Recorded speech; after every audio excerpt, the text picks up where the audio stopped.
A veces pasan, qué hambre, qué hambre. Y ahí, hay que cuidarse todos, ¿verdad que sí? Amén. Amén. Bueno, los chicos, ¿cuántos chicos hay hoy? Ya se fueron. Híjole. Ni los vi pasar. Santo Dios.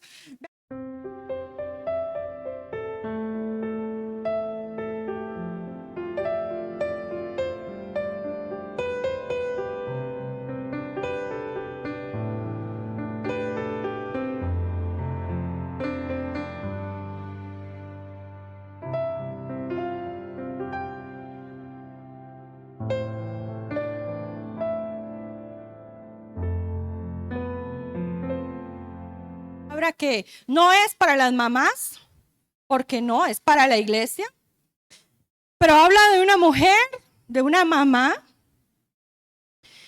y una palabra tal vez que a usted le va a abrir el entendimiento y tal vez a usted le va a abrir el conocimiento en cosas que, bueno, a lo mejor sí lo sabe, pero lo va a refrescar hoy. Pero si no lo sabe, adquiera hoy el conocimiento y pídale a Dios la revelación de esto que le voy a compartir en esta mañana. Y una palabra que yo la conversaba con mi esposo, yo le decía, qué tremendo, todo está en la Biblia. Lo que pasa es que uno lee y lee sin atar cabos, sin llevar una palabra unida a la otra, sin conectar, y entonces por eso muchas veces no entiende, o por eso muchas veces no ve la línea que Dios ha llevado desde el principio con algunos temas, sino que hasta el momento en que usted empieza, y él me decía, es que por eso hay que escudriñar la palabra, y usted tiene que irse y leer, y si a usted algo le llamó la atención de esa porción de la palabra que usted leyó, investigue lo que significa esa palabra que a usted le brincó en el texto. Investigue qué significa esa frase. Investigue el contexto de esa frase. ¿Por qué hacían esto? ¿Por qué hacían aquello? ¿Qué significaba tal o cual cosa en el medio del pueblo de Israel en el tiempo bíblico? Y usted va a encontrar y va a entender el porqué de muchas cosas. Y entonces le va a encontrar el sentido a la palabra. Por eso hay que escudriñar. Dígalo. Por eso hay que escudriñar. Y escudriñar la palabra, ¿verdad? Porque a veces nos metemos a internet a escudriñar lo que no tenemos que escudriñar. Y nos metemos en enredos y nos metemos en cosas raras. Y después por eso andamos con filosofías medias extrañas. Y es porque andamos buscando lo que no se nos perdió en internet. Entonces, seamos sabios en eso. Ustedes me disculpan que estoy tomando tanto té, pero es que tengo la garganta hoy bendecida. Vamos a ir a la palabra, al primer libro de Reyes. Voy a leer todo en Reina Valera. Primer libro de Reyes, capítulo 17, versículo 8. Una porción de la palabra sumamente conocida para la iglesia, que muchos la han predicado, muchos la han enseñado. Pero yo le voy a usted enseñar algo hoy que espero no lo sepa. Y tampoco le voy a descubrir el agua tibia, porque como le digo, todo está dentro de la palabra del Señor. Entonces, vamos hoy a pedirle al Espíritu Santo que pueda traer la revelación que necesitamos. Vamos a hablar sobre Elías y la viuda de Sarepta. Un pasaje, como les digo, sumamente conocido, sumamente leído por todos, y hemos hablado de que la harina y el aceite no te va a escasear, y declaramos una palabra profética, pero yo no me voy a enfocar en eso propiamente hoy, me voy a enfocar en otra cosa. Pero antes vamos a leer versículo 8 en adelante, creo que hasta el 13. Dice, vino luego a él palabra de Jehová, diciendo, la palabra que vino fue a Elías, levántate, vete a Sarepta de Sidón y mora allí. He aquí que yo he dado orden allí a una mujer viuda que te sustente. Guarde esa frase. He dado orden a una mujer viuda que te sustente. Ese es Dios hablando.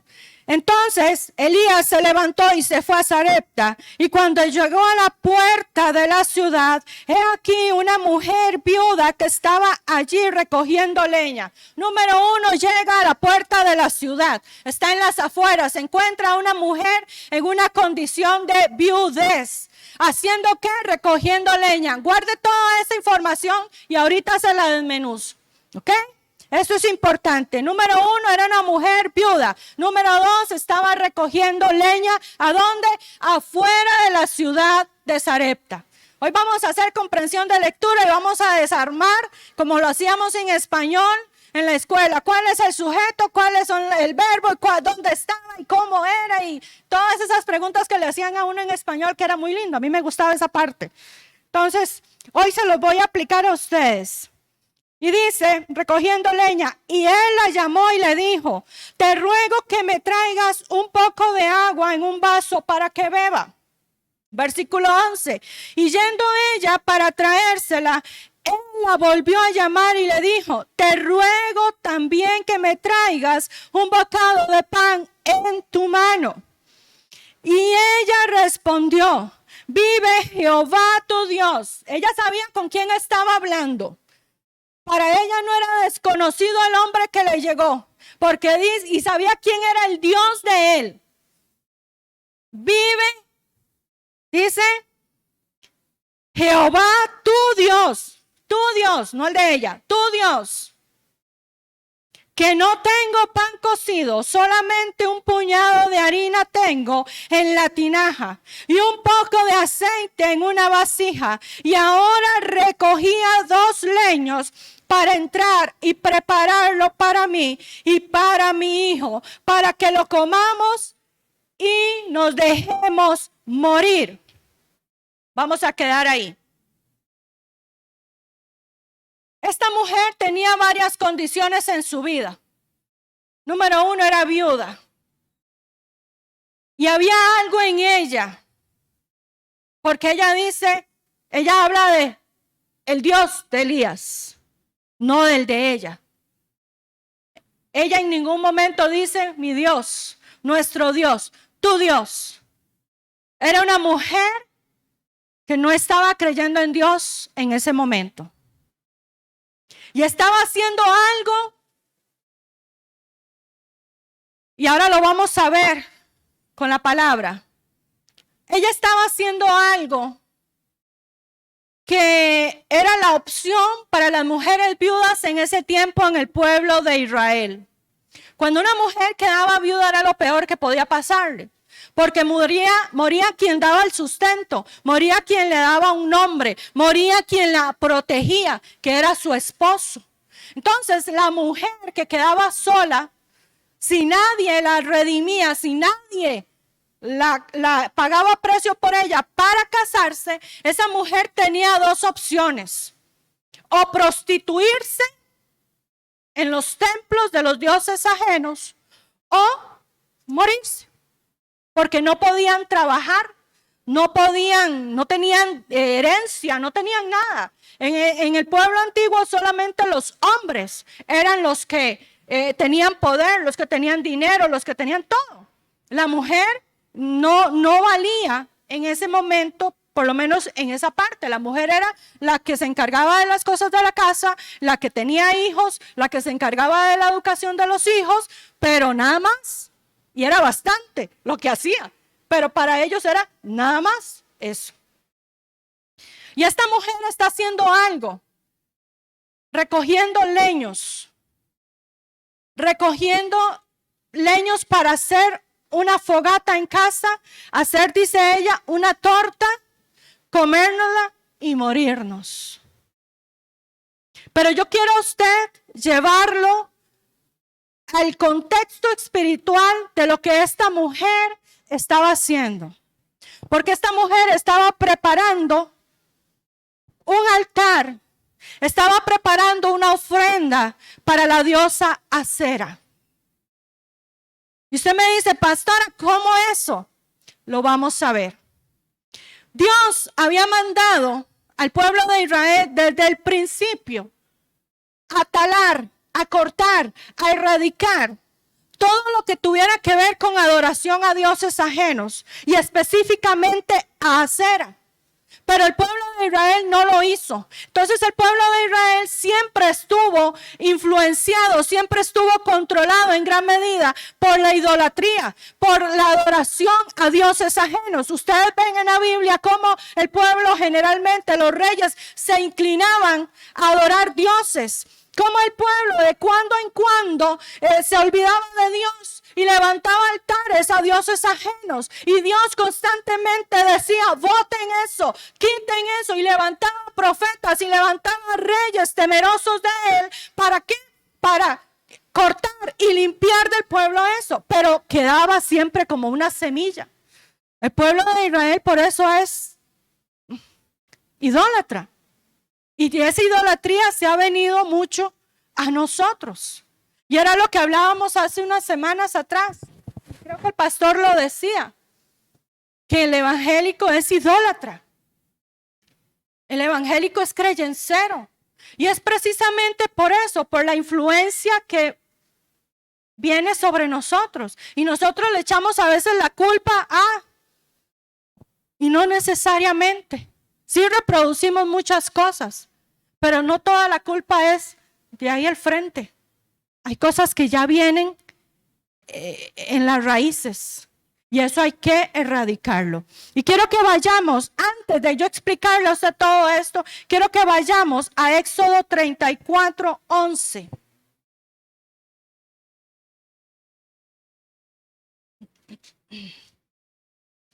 En Éxodo usted sabe que el pueblo sale de la esclavitud de Egipto y comienza su peregrinaje hacia la tierra prometida.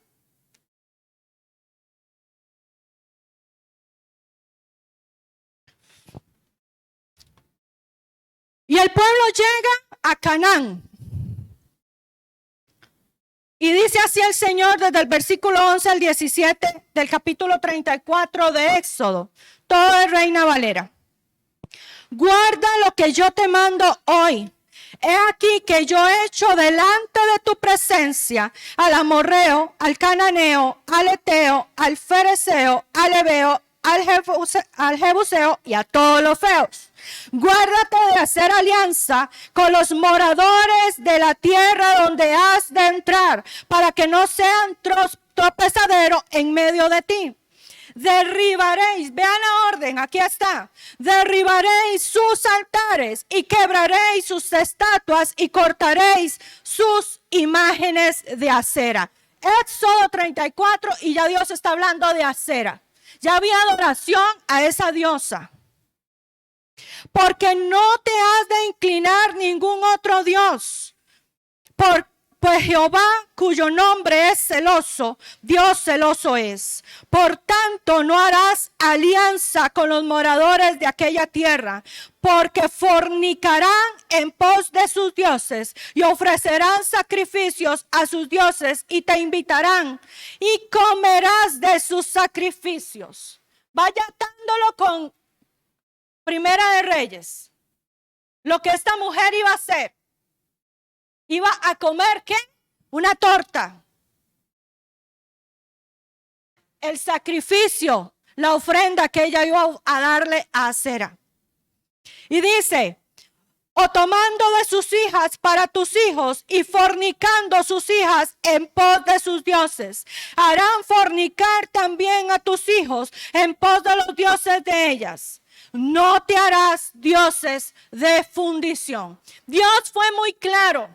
Y Dios desde el principio dice, no dioses ajenos, no estatuas, no adoración a Acera.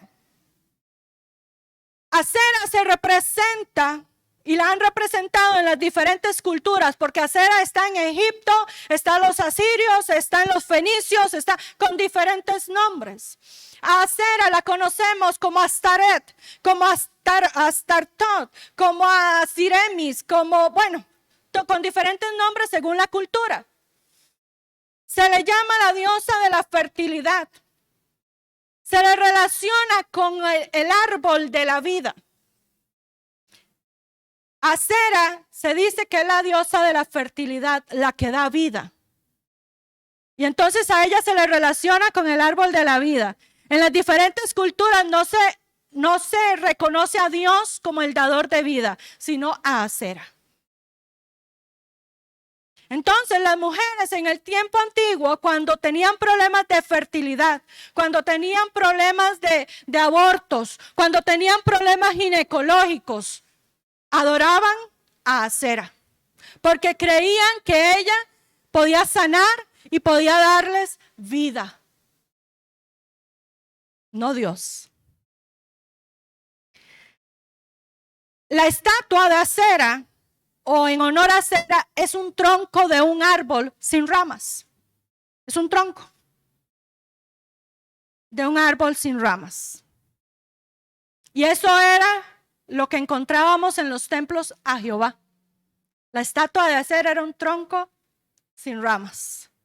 Y en ella tallaban leones, y en caras de leones, en ellas tallaban serpientes, y en ella tallaban otros tipos de animales, en representación de la sanidad, de la vida, de la fuerza, de todo lo que ella podía proveerle a quien la adorara. Y Dios, cuando llegó el pueblo de Israel, dice que derribaréis sus altares. No le dijo no negocien. No le dijo al pueblo de Israel, hablen con ellos y convénzalos. No, ustedes van a llegar a erradicar esa adoración, ese culto a Acera en ese lugar.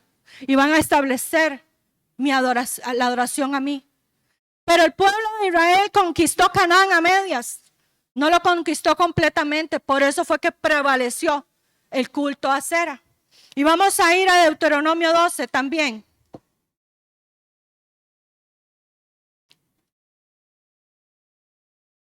Deuteronomio 12, versículo 1 al 3.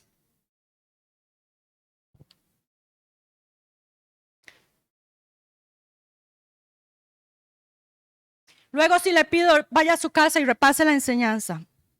Repase esta prédica, por favor.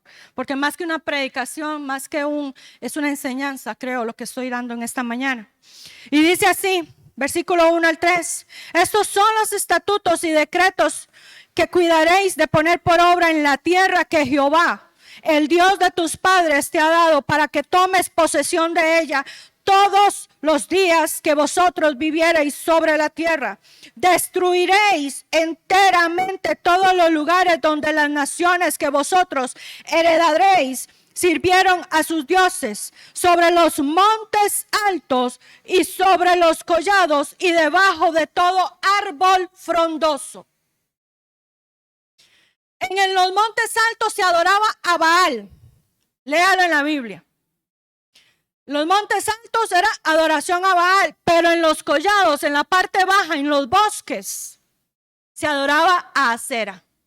Porque como Acera se relaciona con el árbol, entonces los bosques eran lugar de adoración a la reina Acera o a la diosa Acera. Derribaréis sus altares y quebraréis sus estatuas y sus imágenes de Acera.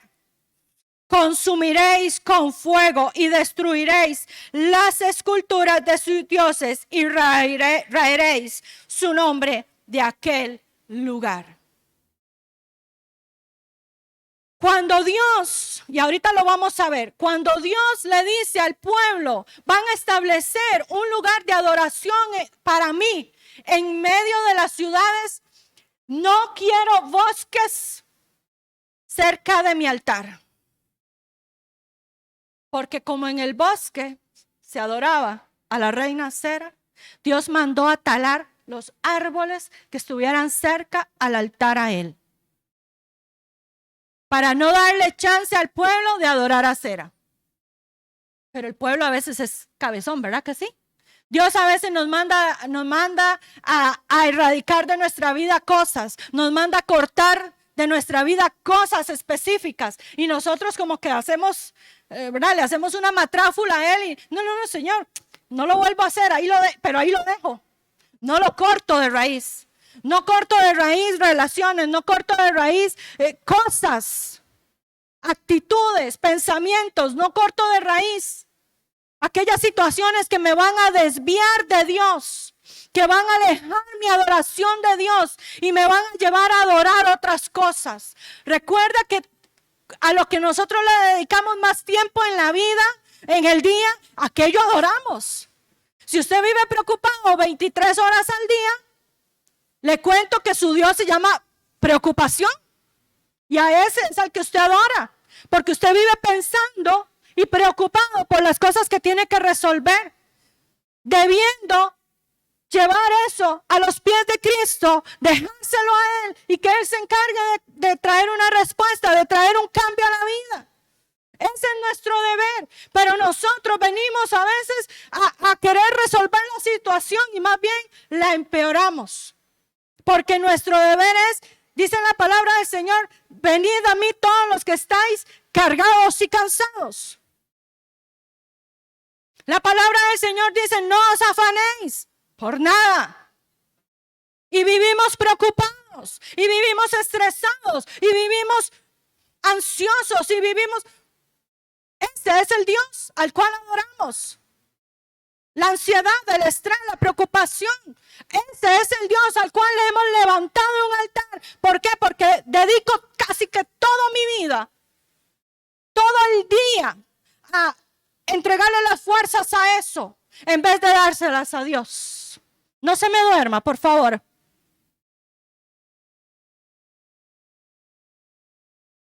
Ato el espíritu de sopor que quiere venir a robarse la palabra en esta mañana.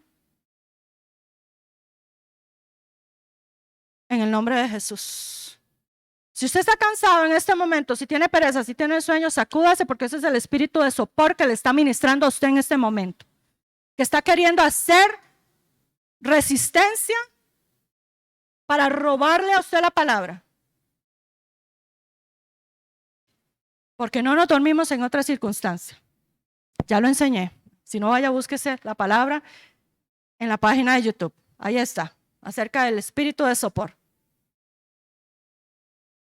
Entonces Dios nos manda a nosotros a ser radicales en nuestra vida. A erradicar, a cortar de raíz, a no dejar, a no irnos como cuando podamos nosotros las plantas en el jardín. Solo las hojitas feas o solo aquellas ramas que desfiguran el árbol. No, todo, todo. No darle la oportunidad a aquel árbol que vuelva a echar ramas. En casa tenemos un árbol grande que hace mucha sombra. Y resulta que le hace sombra a mi vivero, a donde están todas mis suculentas. Y yo necesito que las suculentas reciban sol y reciban buena luz, ojalá la mayor parte del día. Y entonces mi esposo poda el árbol. Corta las ramas que hacen sombra ¿verdad? Y aquello queda, que el sol directo, y yo feliz en las mañanas viendo cómo el sol pega en el vivero. Y ayer precisamente me decía mi suegro, mira, ya está otra vez el árbol lleno de ramas. La lluvia hace que aquello brote, que todo crezca rápido. Nosotros no tenemos que permitir que eso suceda en nuestra vida. Si Dios nos manda a erradicar, erradiquemos. No tengamos temor, no tengamos duda de que si es Dios que nos está mandando a hacer las cosas, ¿por qué no hacerlo? Hagámoslo. ¿Por qué? Porque aquí dice, Él mismo dice, en el versículo 1, la última parte del versículo dice, para que tomes posesión de ella, hablando de la tierra. Si nosotros queremos gobernar sobre las circunstancias, si queremos gobernar en esta tierra, tenemos que ser radicales y tenemos que erradicar con todo. Tenemos que cortar con todo aquello que nos aleja de la presencia, que nos aleja de darle adoración a Dios, que nos hace ver otras cosas como opciones en nuestra vida. Usted y yo no tenemos otra opción más que Dios. No tenemos otra opción. El banco no es opción. El médico no es opción, aunque Dios los utiliza. Las personas no son opciones, aunque Dios las utiliza. Nuestra única opción es Dios. El lugar de la bendición para nosotros es Dios, quien nos da autoridad a nosotros, quien nos da la victoria a nosotros sobre toda circunstancia. Es Dios, nada más. Entonces, ¿por qué damos tantas vueltas en el desierto? ¿Por qué caminamos tanto? Y lo decía en estos días atrás, creo que grabando. Dios nos deja a nosotros que caminemos y que demos vuelta y vuelta y vuelta en el desierto hasta que nos cansemos. Porque así es Él. Como buen padre, así es Él. Nos deja cansarnos. ¿Para qué? Para que ahora sí, en medio de ese cansancio, en medio de rendirnos, de intentar nosotros las cosas, nos volvamos a Él. Y ahora sí, venga lo que estamos esperando que venga. Suceda lo que hemos estado tratando nosotros de hacer que suceda en nuestra vida. Pero eso no va a suceder hasta que nos volvamos, hasta que nos rindamos a Dios, como Él está esperando, como Él está demandando que lo hagamos. Amén. Vamos ahí mismo en Deuteronomio 16, por favor. Versículos 21 y 22.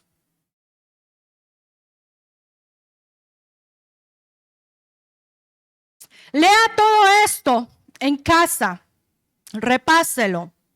Dice 21 y 22, no plantarás ningún árbol de acera cerca del altar de Jehová tu Dios, que tú te habrás hecho, ni te levantarás estatua, lo cual aborrece Dios. Entonces era la adoración solo a Dios. Toda estatua de acera, toda estatua de idolatría que yo tuviera en mi vida tenía que quitarla. No podía, como dice aquí, no podía plantarla cerca del altar de Dios. Por eso cerca de las ciudades no había bosques. Y ahora me voy a Primera de Reyes. Por eso la mujer estaba fuera de la ciudad recogiendo ¿qué?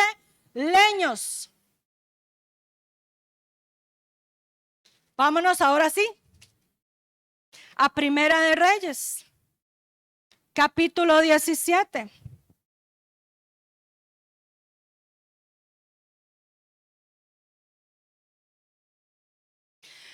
Esta mujer estaba recogiendo leños y ella lo expresa.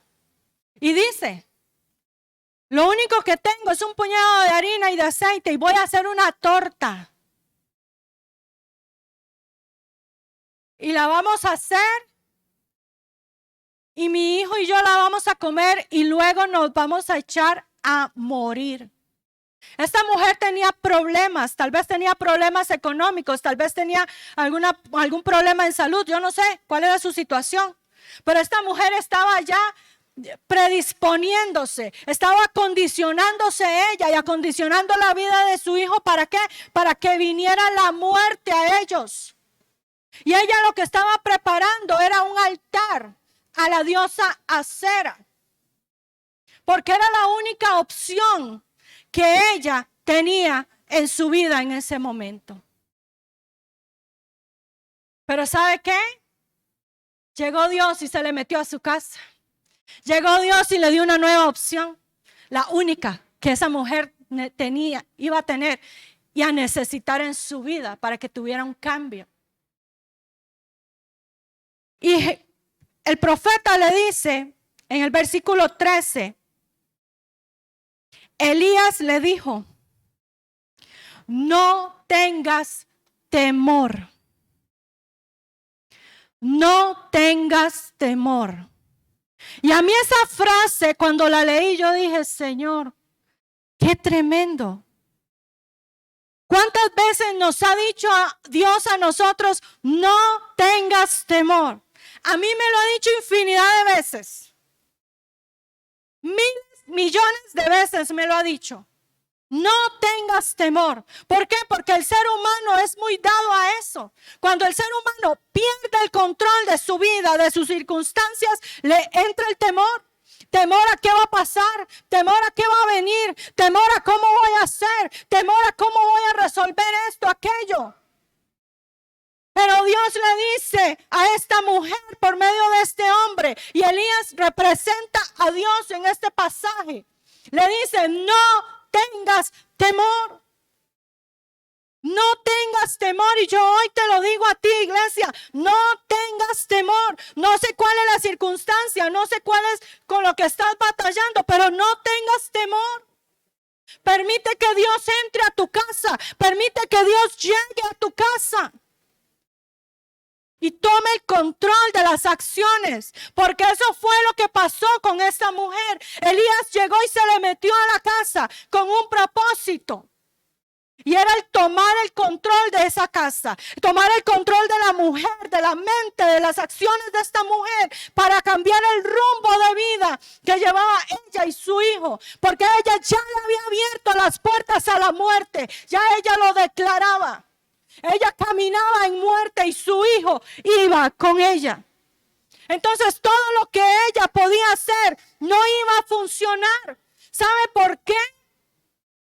Y yo se lo decía a mi esposo. Ella lo declara, ella lo dice. Voy a hacer una torta, nos la comemos y me muero. Entonces ella sabía que esta ofrenda que ella estaba entregando, preparando para la diosa Acera, no iba a funcionar. No iba a tener ningún resultado en ella. ¿Por qué? Porque se iba a morir. Ella lo dice. ¿Cuántos de nosotros hacemos cosas para solucionar nuestra vida sabiendo que aquello no va a funcionar? Muchas veces lo hacemos. Muchas veces. Le quitamos a Dios, le negamos a Dios la oportunidad de hacer Él, de mostrarnos su poder en cualquier área de nuestra vida. E intentamos por otro lado nosotros, con nuestra estrategia, con lo que alguien nos dijo, con lo que otro probó, pero que tampoco le funcionó. Entonces me voy yo a ver si a mí sí me funciona. Y era lo que pasaba con ella. ¿Cuántas tortas había hecho ella para esa diosa? No sé. La palabra del Señor habla de la última que iba a hacer. Porque era lo último que le quedaba. Y ella dice, y después de esto nos morimos. Entonces ella sabía que ella preparaba la torta, que ella levantaba ese altar. Y no iba a haber un cambio en su vida. Porque ella misma lo dice aquí en el pasaje. Y yo le decía a mi esposo, qué tremendo esto.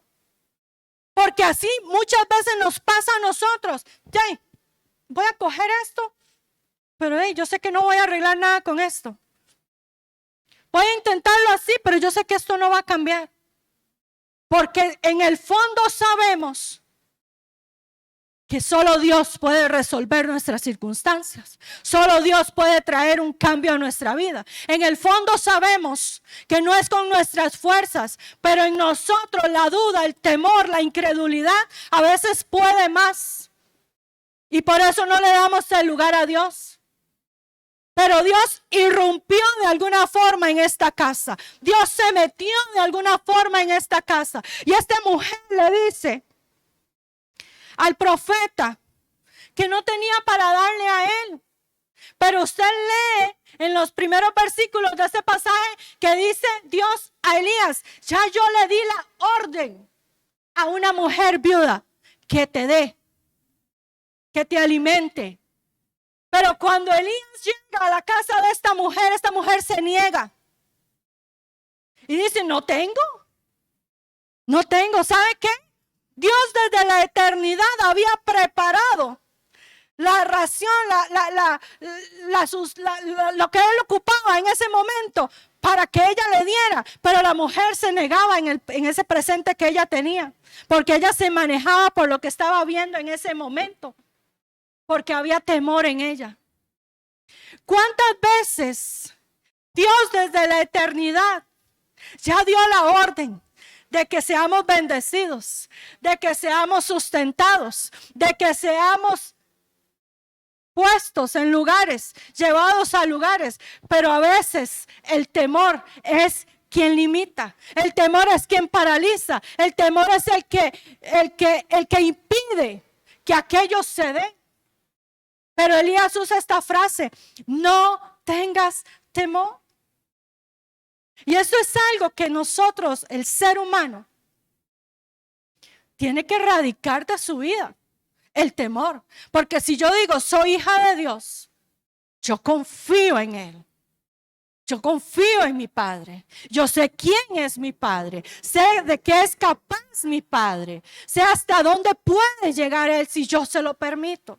Y sé que Él me va a dar más de lo que yo pienso, de lo que yo espero, porque Él es así.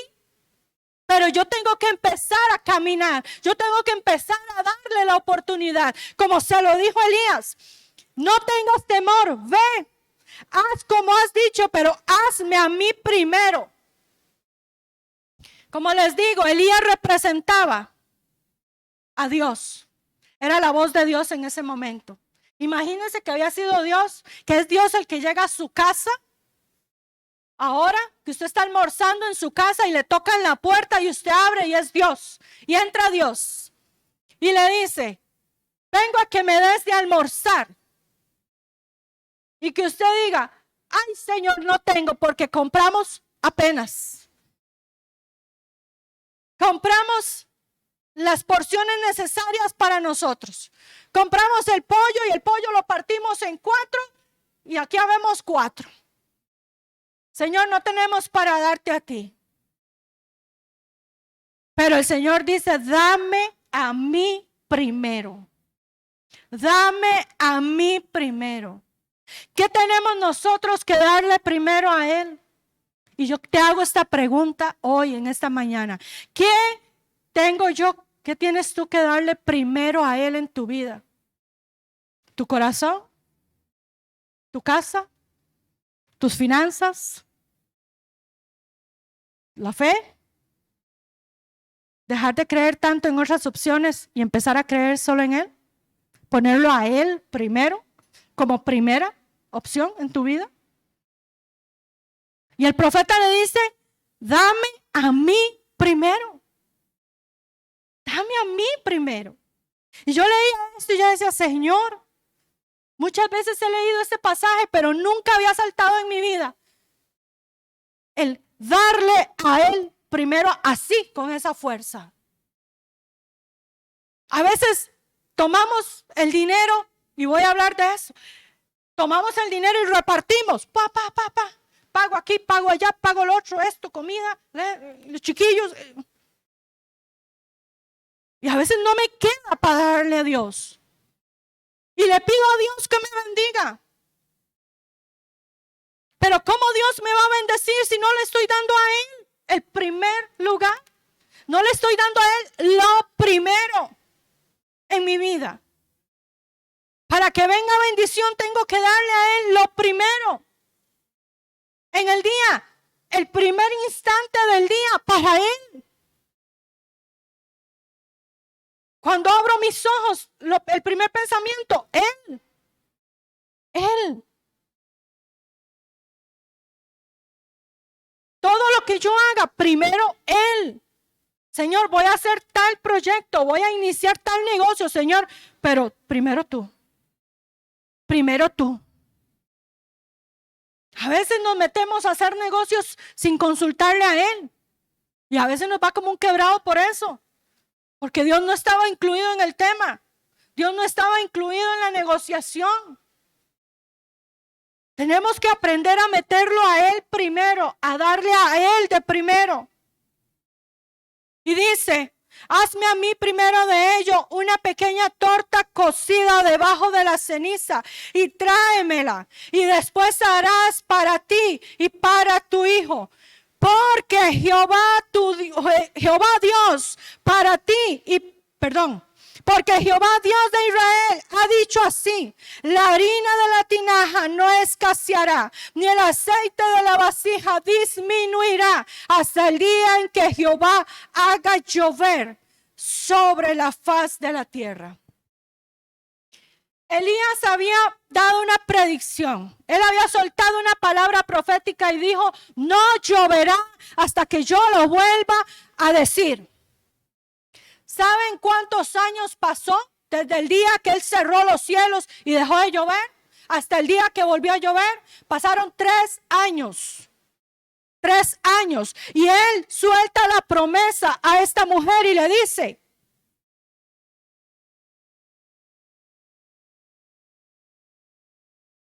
Y le dice, hasta el día que Jehová haga llover sobre la faz de la tierra. Le estaba prometiendo 3 años de bendición, 3 años de provisión para ella, 3 años donde ella no iba a tener necesidad de nada, porque Dios iba a proveer. Pero ¿qué tenía ella que hacer? Darle primero a él. Y Elías viene y suelta la palabra de promesa después de que le dio la orden. ¿Sabe qué pasa? Que nosotros muchas veces esperamos a que venga primero la promesa, a que venga primero el ofrecimiento de parte de Dios para ver si le doy. Porque así somos nosotros. Bueno, depende de lo que el Señor me prometa, pues saco y le doy. Saco tiempo y le doy a Él. ¿Entrego mi vida o no? ¿Le doy las finanzas o no a Él? Pero Dios es sabio en todas las cosas. Primero le dijo, dame primero. Y después le dijo lo que iba a hacer si ella lo hacía. Y esta mujer hizo así. Se fue y lo preparó y se lo dio. Y Dios cumplió. Dios la bendijo. Dios cuidó de ella. Yo le decía a mi esposo, no sé de qué tamaño fue tanta la provisión que le dio, porque no dice después de que ella volvió a necesitar. La Biblia no habla más de ella diciendo que ella estaba otra vez en necesidad, que estaba otra vez en problemas y que estaba otra vez echada a morir y que Dios tuvo que volver a proveerle. No dice. Entonces yo le decía a mi esposo, yo interpreto de esto que fue tanto lo que Dios le dio por esa acción que ella tuvo en ese momento, que tuvo para el resto de su vida. Tuvo para el resto. Y no tuvo mayor problema. No tuvo más circunstancia difícil que atravesar. Pero ella tuvo que tomar una decisión en su vida. Y fue darle primero a Dios. Dejar la adoración que ella estaba llevando a su casa. Dejar las opciones de otros dioses, de otras posibles soluciones a su vida. Y dejar la única que fue Dios. Y es lo que nosotros tenemos que hacer. Quitemos las opciones. Quitemos. Vean, hay que aprender a depender de Dios definitivamente. No de los negocios, no del salario que yo recibo mensualmente, no de la empresa donde yo trabajo. No, porque eso puede quebrar en cualquier momento. Y usted se queda guindando. Su opción número 1 debe ser Dios. Y usted tiene que empezar a darle lugar a Dios en todas las áreas de su vida. ¿Para qué? Para que usted tenga, ¿cómo es que llamamos? Reserva. Para que usted tenga acumulado en Dios y Dios en el momento de crisis, en el momento de dificultad, empieza a soltar esos ahorros acumulados, esos intereses que usted tiene en todas las áreas de su vida, y usted viva de los intereses, usted viva del ahorro, usted no vive de lo que usted cuenta mensualmente, usted no vive de lo de mañana ni de lo de ayer, usted vive de lo que tiene hoy. Y lo que hoy tiene es bueno, porque Dios se lo ha dado. Pero ¿qué pasa? Entonces, ¿qué hago yo? Bueno, le doy el primer lugar a Él. Y me esfuerzo y hago lo que tengo que hacer. Ahora hablaba con Hailing al principio y yo le decía, cuesta muchas veces. Y es cuestión de cada uno. Del concepto que tengan de Dios, de muchas cosas. Pero hay que meterse en la presencia de Dios y decirle, Señor, haz conmigo lo que tengas que hacer. No importa si tienes que quitar, Señor, erradica, corta, saca, limpia, depura. Y yo le decía a Hailing, el problema es que yo le digo esas palabras al Señor, pero yo no sé con qué me voy a topar cuando el Señor empieza a sacar. Y cuando el Señor empieza a depurar, si me va a gustar, si me va a doler, si voy a decir, ay no, Señor, eso todavía no. Después, cuando ya esté lista, cuando no duela tanto.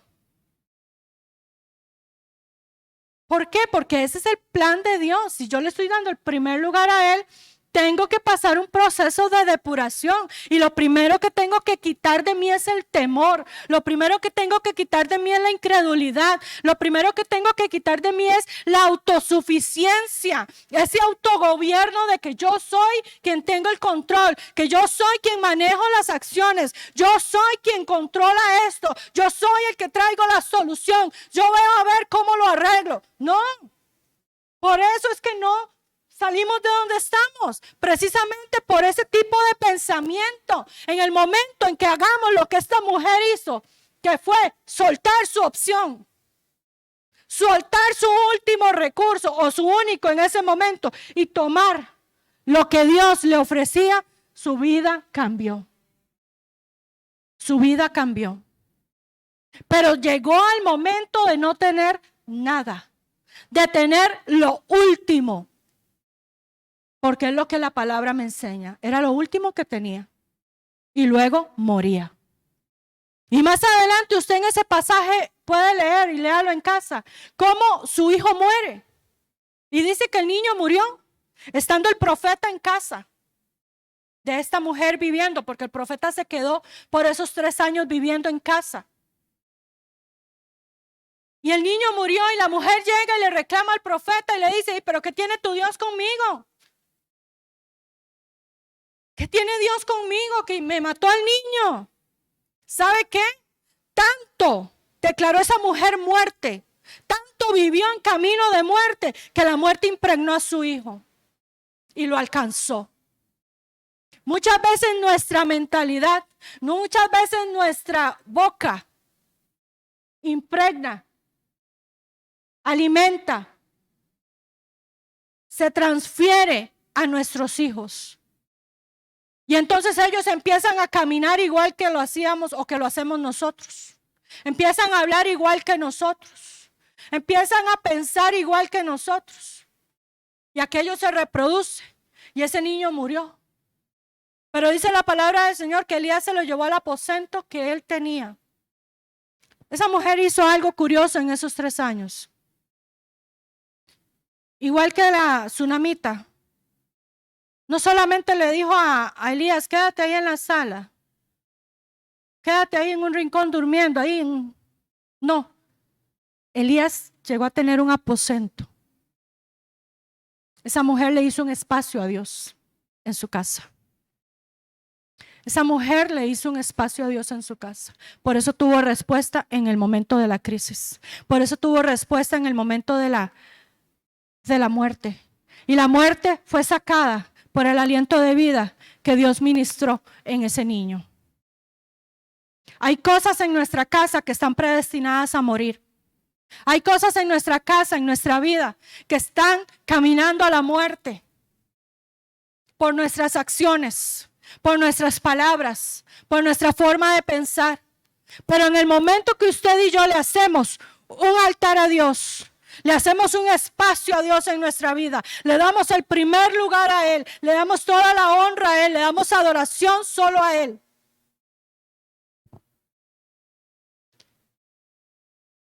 Viene la vida y la muerte es sacada de nuestra casa.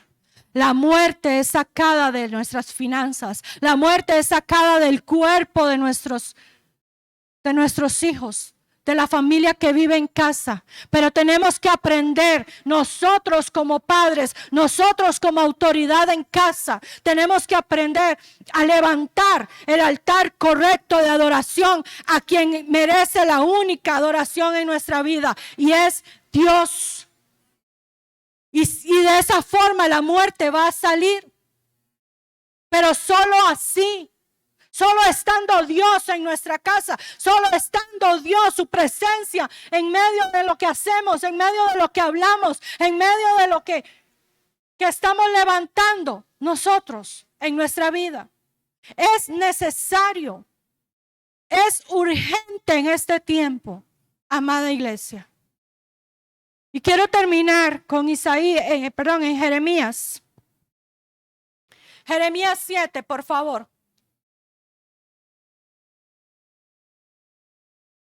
Vaya conmigo a Jeremías y léalo para que vea que no le estoy mintiendo.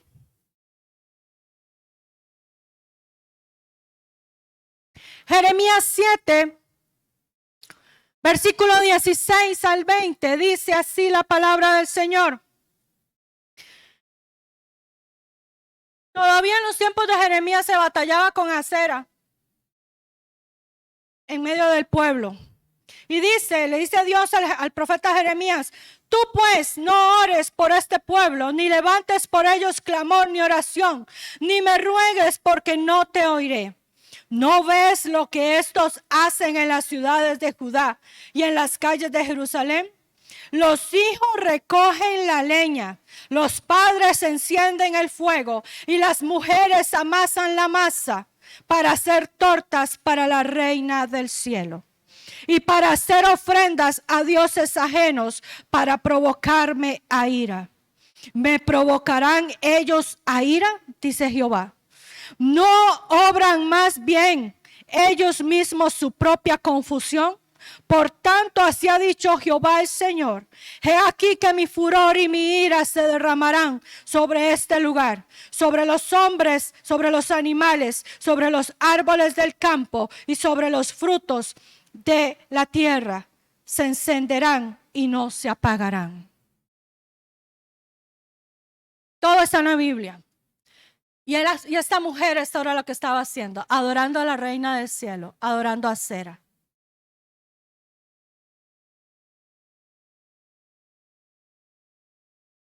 Y dice la palabra del Señor aquí que la gente hace esas cosas, la gente adora a dioses, la gente levanta altares en sus vidas, la gente ofrenda, ofrece cosas de su vida, de su economía, hace cosas en honor a esto, y lo que viene es confusión. Por eso se enredan más. Por eso no salen de las situaciones, porque ese es el fruto de la adoración a dioses extraños, la confusión. Por eso hay cosas que no nos funcionan. Por eso hay cosas que en vez de resolver, más bien nos enredamos más. Más bien vamos de mal en peor en muchas circunstancias en nuestra vida. Porque hemos tomado opciones, hemos creído en posibles soluciones, pero no hemos creído en Dios. No hemos creído en el único. No hemos creído en aquel que nos dio la vida, en aquel que piensa bien para nosotros, en aquel que dice: yo os abriré las ventanas de los cielos y derramaré bendiciones. Y no estamos hablando solo de plata. Solo el hecho de vivir uno en paz, eso es bendición. Porque cuánta gente vive en tormento por tantas circunstancias. Usted y yo podemos vivir en paz. Usted y yo podemos acostarnos en la noche y dormir tranquilos. Eso es bendición. Pero hay gente que está tan afanada, tan estresada, que ni siquiera puede hacer eso. Dormir tranquilo, descansar. Es tiempo de botar altares, iglesia. Es tiempo de sacar opciones de nuestra vida que no son Dios. Es tiempo de darle el primer lugar a Dios en nuestro corazón. Y si lo decimos, demostrémoslo. Dios dice: pruébenme. Y esta mujer lo probó. Probó a Dios, porque Elías le dijo: dame a mí primero. Y esta mujer tomó una decisión y dijo: bueno, y no tengo, de todas formas me voy a morir. Porque ella estaba echada a morir. Me voy a morir antes o después, es lo mismo, así es que coma usted. Y fue cuando Dios desató la bendición a esta mujer y le dio. Y Elías llegó a esa casa a cambiar el rumbo, porque los estudiosos dicen que él llegó a esa casa a restaurar el sacerdocio que ese hogar había perdido, porque esa mujer era viuda, se había quedado sin un sacerdote. Entonces Elías durante esos 3 años preparó al hijo de la mujer para el sacerdocio, para que le sirviera a Dios, para que levantara el altar correcto en esa casa. Por eso la muerte fue erradicada y por eso vino la vida a ese hogar. Dios está dispuesto a restaurar nuestra vida, a restaurar las cosas que han estado mal, que están caminando tal vez al revés. Pero tenemos que darle el primer lugar a Él. Darle a Él primero. Y Él se va a encargar de proveer. Él se va a encargar de arreglar. Él se va a encargar de... Porque así es Dios. Así es Él. Amén. Oremos, Padre, en el nombre de Jesús. Yo bendigo, Señor, en esta mañana a la iglesia, Padre, y declaro que esta enseñanza queda sembrada en el corazón, Señor, de la iglesia, y que esa semilla queda como una inquietud de ponerla en práctica en sus vidas. Que todo altar en nuestra vida de adoración, a la preocupación, al estrés, al no puedo o a la autosuficiencia, al control por mí, Señor, hoy lo derribamos en el nombre de Jesús. Padre, declaro, Señor, que todo altar a Dios ajeno es erradicado, es cortado de raíz de nuestro corazón, de nuestra mente, de nuestros hogares. Y levantamos el altar al único y sabio Dios. Levantamos el altar al Dios creador. Levantamos el altar al Dios todopoderoso, al único, a ti, Señor, en nuestra vida. Caminaremos creyendo, caminaremos probándote, Señor, caminaremos viendo tu gloria, caminaremos, Señor, en la restauración de todas las cosas en nuestra vida, Padre, porque hoy decidimos creerte a ti y darte el primer lugar a ti en nuestro corazón. En el nombre de Jesús. Amén y amén.